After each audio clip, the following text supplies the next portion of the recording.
Yang kita pikirkan itu bukan mati, yang kita pikirkan itu setelah mati itu kita mau kemana.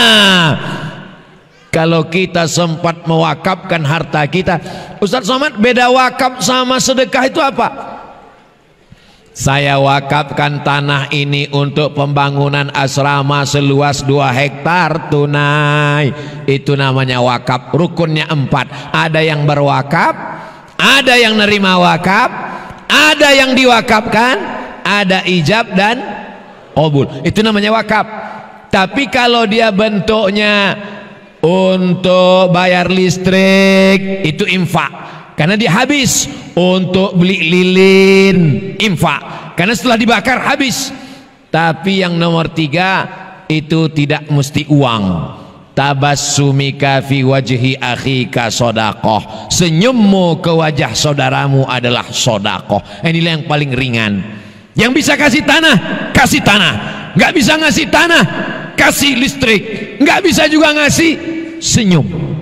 Makanya kotaknya jangan ditulis kotak sedekah. Nanti pas lewat orang senyum aja. Mohon Pak, ini ada sedekah untuk kelas. Mana dia ini? Tapi masih lumayan senyum pun mau. Ada yang lebih parah lagi, ngasih tanah wakaf enggak, ngasih sedekah enggak, ngasih senyum enggak.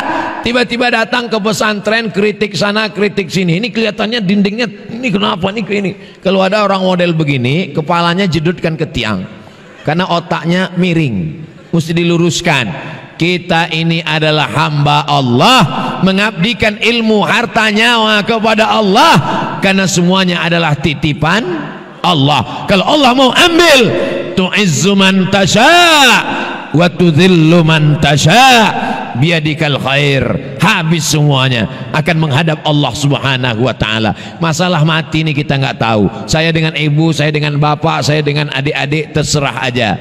Mau saya duluan, bapak ibu belakangan, jangan.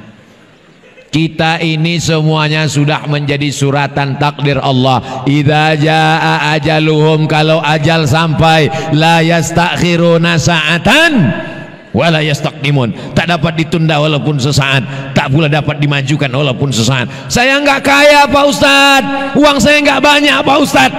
Ada satu kesempatan bagi yang tidak kaya. Saya bukan tuan guru Pak Ustadz, ilmu saya nggak ada Pak Ustadz. Masih ada satu kesempatan.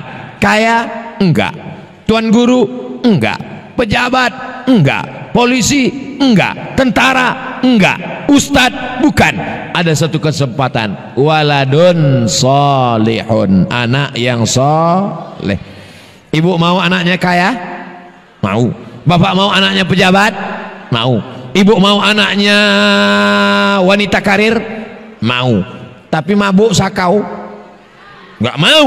Kita selalu berdoa pagi petang siang malam, Rabbi habli minas solihin, Rabbi habli minas solihin, Rabbi habli minas solihin, Rabbi habli minas solihin. Mudah-mudahan anak-anak kita ini jadi anak yang soleh dan solihah. Hai Umar bin Khattab, ya tolong hukum anak saya, ini anak durhaka, melawan kepada saya. Kata Umar bin Khattab, mana anakmu? Sini. Umar bin Khattab orangnya bijaksana, dia nggak langsung hukum, dia tanya dulu. Anak, iya, ada yang mau kau sampaikan? Ada. Umar bin Khattab, silakan. Kami sebagai anak ini punya hak nggak terhadap orang tua kami? Ya. Apa hak kami? Diberi ibu yang solihah. Yang kedua, nama yang baik. Yang ketiga, makanan yang halal. Itu hak anak. Apa kata anaknya?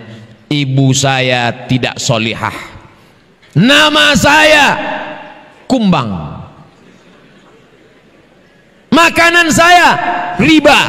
Apa kata Umar bin Khattab kepada orang tua yang mengadukan anaknya? Laqad aqaqtahu qabla an ya'qa alaik. Kau lebih dulu durhaka kepada anakmu daripada anakmu durhaka kepadamu. Jadi kalau dulu ada anak durhaka, ternyata dulu lebih ada namanya bapak durhaka dan ibu durhaka. Siapa itu? Yang tidak memberikan amanah tidak mengajarkan Quran, tidak mengajarkan nahwu sharaf, tidak mengajarkan kitab kepada anak, sehingga anak menjadi durhaka. Tapi saya kan nggak ustadz, saya nggak tuan guru, saya nggak ulama. Serahkan ke pondok pesantren, selamat mereka dunia, selamat mereka akhirat, sesuai dengan doa yang kita ajarkan. Rabbana atina fid dunya hasanah wa fil akhirati hasanah wa qina azab. Nanti kalau anaknya di luar, dia pulang jam 12 siang, habis itu dia cabut pakai motor, dia bonceng laki-laki perempuan gak mahram pergi sana sini, berangkat dari rumah pakai jilbab, di tengah jalan jilbabnya copot dihembus angin masuk ke tas. Dia pakai baju yang resletingnya belum dijahit, dia pakai baju yang kancingnya belum dipasang, dia ambil baju yang belum selesai di tempat tukang jahit. Tapi di pondok pesantren jilbabnya panjang, bajunya panjang, senantiasa menghafal Quran, berwudu, jauh dari laki-laki. Jangankan laki-laki yang biasa, Ustadz Somad pun gak boleh mendekat ke sana. Aman, terjaga anak perempuanmu. Saya ketemu dengan teman saya, dosen, doktor, aku risau Ustadz Somad. Kenapa Pak? Anak saya perempuan, kalau saya pergi ngajar, saya khawatir anak saya dibawa cabut sama temannya ke mall, jalan-jalan, naik mobil, kacanya gelap, hitam, 100%. Tapi sekarang hati saya tenang Pak Ustadz. Kenapa? Anak saya sudah masuk pesantren, laki-laki perempuan, terjaga, terpelihara. Banyak orang ragu memasukkan anak ke pesantren. Nanti kalau anak saya di pesantren cuma bisa baca kitab, nggak punya ijazah. Al-Badriyah, SMP, SMA, Sanawiyah, Aliyah. Ustaz tahu dari mana? Ada tulisannya di atas, SMA Al-Badriyah.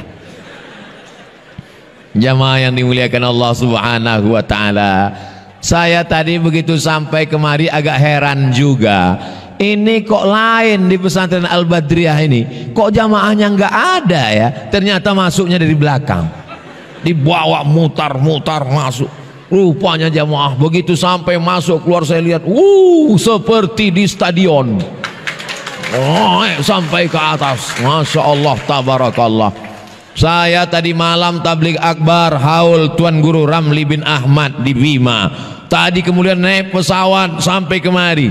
Dugaan saya ini karena naik pesawat, karena lelah, karena tadi malam pulang sampai jam 12, perpisahan dengan tim foto-foto segala macam. Nampaknya saya nggak bisa ceramah lama, paling-paling 15 menit, kultum setengah jam selesai. Rupanya saya sudah ngomong 70 menit, dipotong mati lampu sebentar. Jamaahnya semangat luar biasa, jamaahnya tahan, yang jauh nggak dapat tempat duduk berdiri semangat. Kenapa mereka nggak duduk? Karena memang nggak ada kesempatan untuk duduk. Di atas juga masih semangat, di sana juga masih semangat, jamaahnya semangat, ustadznya nggak kuat. Masya Allah, tabarakallah. Ustadz Somad, apa pesan-pesan Ustadz untuk kami? Sudah saya sampaikan semuanya. Guru-guru ini bukan karyawan. Jangan kau anggap anakmu pakaian kotor, bau, masukkan ke laundry, bayar, besok tarik. Guru bukan karyawan laundry. Ustadz dan ustazah adalah orang mulia yang memberikan waktunya, tetes bulu keringatnya, air matanya, mendoakan anak-anak kita setiap malam. Mestinya kita cium tangan guru-guru kita ini. Saya datang ke sekolah anak saya, mau saya cium tangan gurunya, begitu sampai enggak jadi karena gurunya perempuan. Terima kasih ibu guru, terima kasih ustazah, kau sudah mendidik anakku pandai menghormati orang tua, dia mencium tanganku. Kau sudah didik anakku menghafal Quran. Kita ini bukan apa-apa dan bukan siapa-siapa. Walaupun bapak jenderal, walaupun ibu dokter spesialis, walaupun bapak profesor doktor, belum tentu bisa mendidik anak-anak. Betul? Saya insya Allah kalau disuruh tabligh akbar di tengah stadion tanah lapang sepak bola, siap insya Allah. Tapi kalau disuruh mendidik anak-anak, mohon maaf, 10 jari saya angkat, minta ampun, nggak sanggup. Saya pernah diundang ceramah di TK. Berikut ini mari kita dengarkan tausiah yang akan disampaikan oleh Profesor Dr. Abdul Somad LCMA. Begitu saya tampil, satu pun nggak ada yang peduli. Saya ceramah, mereka ketawa. Akhirnya 5 menit saya ngomong, semuanya ribut, putus asa saya. Saya panggil kepala sekolah kecil, ibu-ibu, ibu tolong bu, ibu pawangnya kan? Iya, ini udah nggak terkendali lagi nih bu. Akhirnya si ibu ngomong di depan, anak-anak lihat ibu semua ya.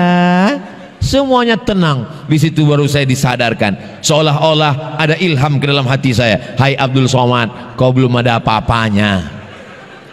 Adapun harta yang kau simpan, dibelikan makanan, ma'akal tafa'afnaita, yang kau makan busuk. Dibelikan pakaian, wa malabista fa'ablaita, yang kau pakai lapuk. Dimakan busuk. Satu hari makan 2,5 ons, makan pagi sarapan, makan siang, makan malam, 2,5 ons. 1 bulan 7,5 kilo, 1 tahun 100 kilo. Saya Abdul Somad walaupun kurus-kurus begini sudah membusukkan 4,5 ton beras. Kalau 4 ton kotoran kambing, maaf, disiramkan ke bunga, itu insya Allah bunganya harum semerbak, cantik, warna-warni. Tapi bunga yang ada di kanan kiri saya ini bukan karena kotoran kambing. Kenapa? Karena ini bunga plastik. Tapi kalau kotoran manusia, mohon maaf beribu maaf, disiramkan ke cabai, bukannya merah, kuning, layu, langsung mati. Begitu tak berharganya manusia. Ma'akal tafa'afnaita, yang kau makan busuk. Wa malabista fa'ablaita, yang kau pakai lapuk. Abdul Somad kalau meninggal dunia, peci tinggal, mikrofon tinggal, baju tinggal, sorban tinggal.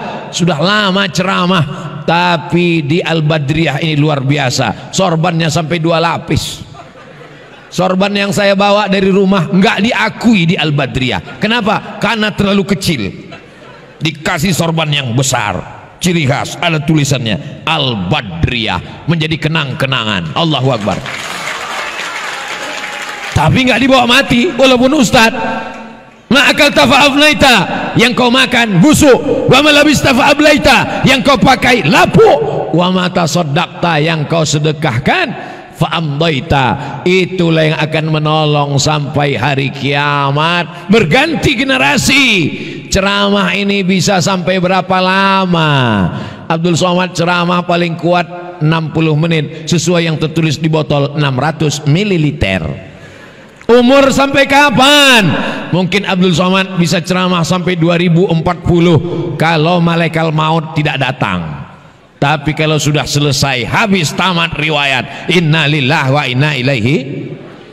Kalau jamaah di Lombok mendengar berita Ustadz Somad meninggal di Riau, apakah mau mengirimkan Al-Fatihah?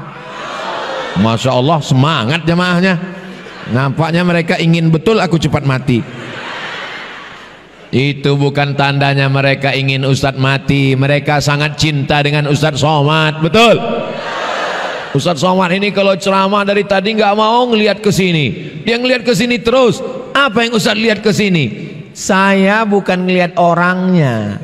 Yang saya lihat itu pohon kayu, ada tulisan jamaah laki-laki tapi isinya perempuan.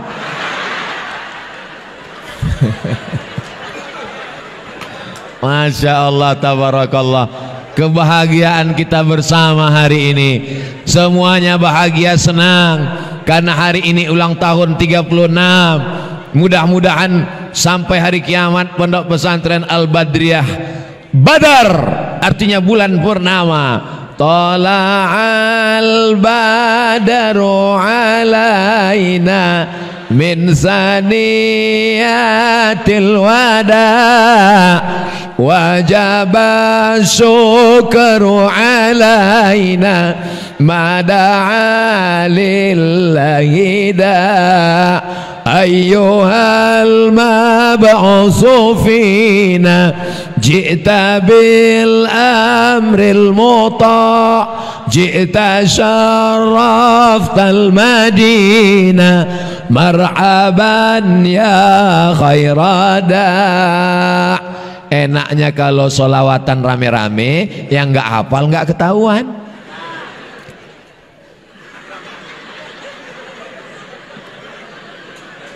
Makanya berjamaah.